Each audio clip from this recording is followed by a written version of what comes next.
बात करते हैं अमित शाह के पश्चिम बंगाल दौरे की। पश्चिम बंगाल में अमित शाह जो है उन्होंने धार्मिक संदेश देना शुरू कर दिया है। धार्मिक प्रतीकों के जरिए अमित शाह वहां की राजनीति को साधना चाहते हैं। इसी परिप्रेक्ष्य में वो आज इस्कॉन के मुख्यालय पहुंचे। वहां पर उन्होंने कहा कि इस्कॉन का भव्य आंदोलन पूरी दुनिया में फैल चुका है और यह भक्ति वेदांत प्रभुपाद और उनके प्रेरणा स्रोत भक्ति सिद्धांत प्रभुपाद के जीवन का परिणाम है। शाह ने यह भी कहा कि इस्कॉन ने सनातन धर्म का संदेश विश्व भर में पहुंचाया है।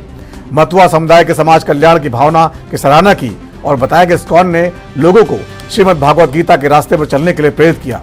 उन्होंने प्रधानमंत्री नरेंद्र मोदी के द्वारा गीता उपहार में देने की जो सलाह है वो एक बार फिर दोहराई। उन्होंने कहा कि भारत की सांस्कृतिक पहचान का प्रतीक है भगवत गीता।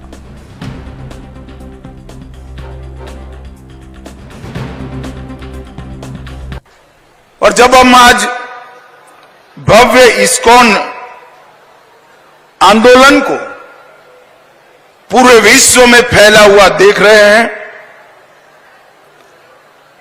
तो भक्ति वेदांत प्रभुपाद जी और उनके प्रेरणा स्रोत भक्ति सिद्धांत प्रभुपाद जी, ये दोनों के जीवन का ही सारा कर्म फल है कि आज इस्कॉन पूरी दुनिया में फैलकर सनातन धर्म की ध्वजा को पूरी दुनिया में पहुंचा रहा है।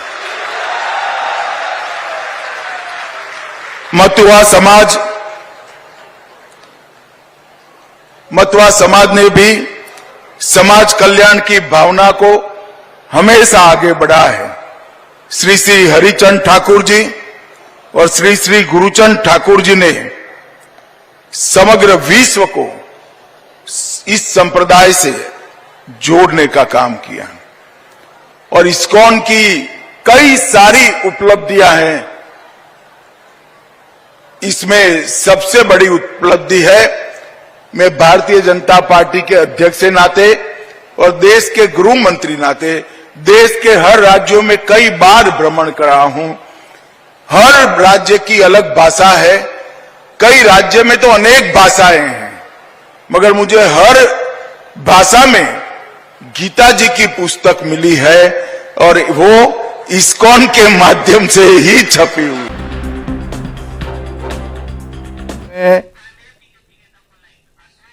अशोक पांडे जुड़ गया, बीजेपी के नेता हमारे साथ। अशोक जी, बंगाल की चुनावी राजनीति को भगवान कृष्ण के जरिए साधने की तैयारी बीजेपी जोर शोर से कर रही है और अमित शाह जी ने आज इस्कॉन के मंदिर का दौरा किया और यही संदेश देने की कोशिश की है।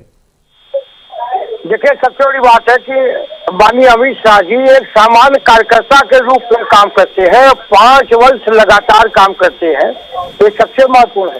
किसी दल में अमित शाह, नरेंद्र भाई दामोदर दास मोदी जैसा कार्यकर्ता अगर मिल जाए तो निश्चित तौर पे उसकी नैया पार हो जाए। अब बंगाल गए हैं अमित शाह जी, निश्चित तौर पे बंगाल में रंगत इस बार दिखाई देगी, इसमें कोई दो राय नहीं है।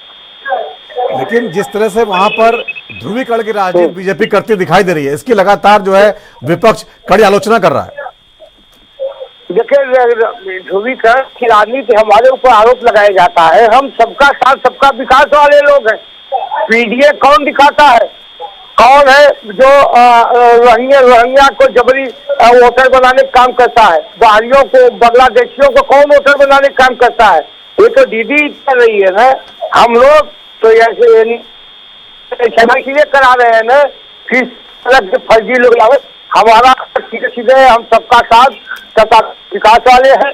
हमारी योजना है हर पिछड़े के लिए नहीं है, सबके लिए है। हिंदू मुसलमान सिर्फ पठान के लिए नहीं है, बिल्कुल सबके लिए है, नहीं है जी। तो जिस तरह से बंगाल के चुनाव बहुत निकट है, वहां पर लगातार नेताओं के दौरे बन गए हैं, लेकिन ममता बनर्जी भी लगातार कड़ी टक्कर दे रही हैं। वो सुप्रीम कोर्ट तक पहुंच जाती हैं, एसआईआर को लेकर लगातार वहां बयानबाजी भी करती हैं, वहां अपनी बात रखती हैं।